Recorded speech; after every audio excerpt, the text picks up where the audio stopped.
இந்த வீடியோ நேத்துல இருந்து ரொம்ப வைரலா போயிட்டு இருக்கு. அதாவது பாத்தீங்கன்னா இதை பத்தி பேசுங்க, ஒரு வழக்கறிஞரை பாருங்க சூவை வச்சு அடிக்கிறாங்க, எவ்வளவு அநியாயம் நடந்துகிட்டு இருக்கு நம்ம நாட்டுக்குள்ள அப்படின்னு சொல்லி நிறைய பேர் வந்து இந்த வீடியோ எனக்கு அனுப்பியிருந்தாங்க. எனக்கு அந்த மாதிரி அனுப்பினவங்க எல்லாருக்கும் சொல்றேன், அந்த மாதிரி நீங்க பதட்டப்படணும்னு அவசியமே இல்லை. இந்த ஆளு அடி வாங்க வேண்டிய ஆள் தான். இவன் யாரு அப்படின்னா லாயர் ராகேஷ் கிஷோர். எதுக்காக இவன் அடி வாங்க வேண்டிய ஆளுன்னு அப்படின்னு நான் சொல்றேன் அப்படின்னா, இந்த சங்கி நாய் பண்ண காரியம். இதை பத்தி 2 மாசத்துக்கு முன்னாடியே நம்ம ஒரு வீடியோ போட்டிருந்தோம். இருந்தாலும் திரும்ப உங்களுக்கு தெரியப்படுத்துறேன். இப்ப நீங்க பாக்குறீங்கல்ல, இவர் தான் நம்ம இந்தியாவில் உள்ள உச்சநீதிமன்ற தலைமை நீதிபதியா இருந்த பி.ஆர். கவாய், அதாவது பூஷன் ராமகிருஷ்ண கவாய். அவர் மேல அவர் உச்சநீதிமன்ற தலைமை நீதிபதியா இருக்கும் போது காலனியை வீசினவன் தான். எதுக்காக அப்படின்றதையும் தெளிவா சொல்றேன். அதாவது பி.ஆர். கவாய் இருக்காருல்ல, அவர் வந்து சனாதன தர்மத்துக்கு எதிராக பேசியிருக்காரு அப்படின்றதுக்காகவும் அவர் ஒரு தலித் அப்படின்றதுக்காகவும் தான். அதாவது கோர்ட்ல ஒரு வழக்கு போயிட்டு இருக்கும்போது காலனி எடுத்து வீசியிருக்கேன். அப்பவும் பி.ஆர். கவாய் என்ன சொல்லியிருக்காரு அப்படின்னா, கண்டுக்கிறாதே அது அப்படிதான் கத்திட்டு இருப்பாங்க, நீ அவனை அப்படியே தனியா விட்டுருங்க, அந்த ஆள் மேல எனக்கு தனிப்பட்ட கோவம்லாம் இல்ல, அந்த ஆள் மேல ஆக்ஷன்லாம் எதுவும் எடுக்க வேணாம், நீங்க கண்டினியூ பண்ணுங்க அப்படின்னு இருந்திருக்காரு. அது எப்படி சும்மா விட முடியுமா அப்படின்றதுக்காண்டி பின் விளைவு தான் இப்ப அந்த ஆள் சூவால சத்துன்னு அடி வாங்கினது. அதாவது பி.ஆர். கவாய் ஒரு தலித் சமுதாயத்தை சேர்ந்தவர் அப்படின்றதுக்காகவும் அவர் வந்து சனாதன தர்மத்தை, அதாவது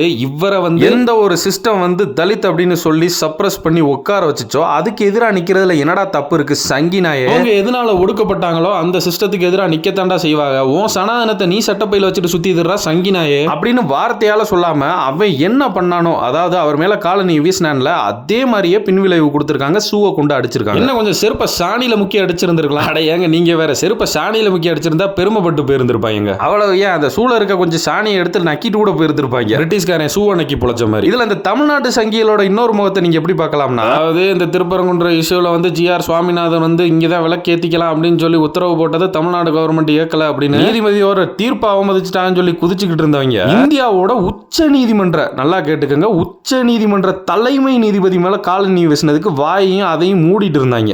பித்திர சங்கி நாய்களா. Yes, that is, we have to say it with authority. Yes, அப்படி